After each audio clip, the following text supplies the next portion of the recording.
چنانچہ آپ نے 100 اونٹ اللہ تبارک تعالیٰ کی راہ میں قربان کیے اور سب کو دعوت عام دی۔ امام ظاہری فرماتے ہیں کہ حضرت عبد المطلب پہلے آدمی ہیں جنہوں نے آدمی کی جان کی قیمت 100 اونٹ دینے کا طریقہ شروع کیا۔ اس کے بعد عرب میں یہ قانون بن گیا کہ ایک آدمی کا فدیہ 100 اونٹ ہے۔ گویا یہ قانون بن گیا کہ ایک آدمی کا فدیہ 100 اونٹ ہے۔ جب نبی کریم صلی اللہ علیہ وآلہ وسلم کے سامنے فدیہ 100 اونٹ ہے اس بات کا ذکر آیا تو آپ صلی اللہ علیہ وآلہ وسلم نے تصدیق فرمائی کہ یہ درست ہے، اور اسی بنیاد پر نبی کریم صلی اللہ علیہ وآلہ وسلم فرماتے ہیں کہ میں 2 ذبیحوں یعنی حضرت اسماعیل علیہ السلام اور حضرت عبداللہ کی اولاد ہوں۔ ناظرین، حضرت عبداللہ قریش میں سب سے زیادہ حسین تھے۔ ان کا چہرہ روشن ستارہ کی مان تھا۔ قریش کی بہت سی لڑکیاں ان سے شادی کرنا چاہتی تھیں، مگر حضرت عبداللہ کی شادی حضرت آمنہ سے ہوئی۔ حضرت آمنہ وہب بن عبد المناف بن زہرہ کی بیٹی تھی۔ شادی کے وقت حضرت عبداللہ کی عمر 18 سال تھی۔ یہ شادی کے لیے اپنے والد کے ساتھ جا رہے تھے۔ راستہ میں ایک عورت کعبہ کے پاس بیٹھی نظر آئی۔ یہ عورت ورقہ بن نوفل کی بہن تھی۔ ورقہ بن نوفل قریش کے ایک بڑے عالم تھے۔ ورقہ بن نوفل سے ان کی بہن نے سن رکھا تھا کہ وقت کے آخر نبی کا ظہور ہونے والا ہے، اور ان کی نشانیوں میں ایک نشانی یہ ہوگی کہ ان کے والد کے چہرے میں نبوت کا نور چمکتا ہوگا۔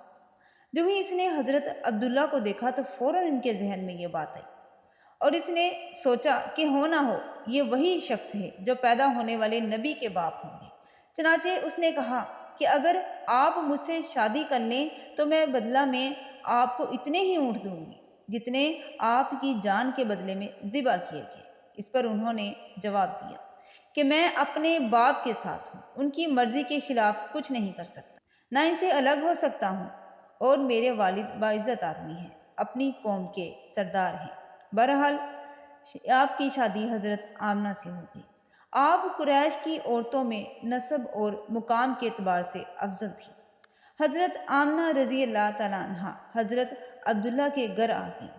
آپ فرماتی ہیں کہ جب میں ماں بننے والی ہوئی تو میرے پاس ایک شخص آیا، یعنی ایک فرشتہ انسانی شکل میں آیا۔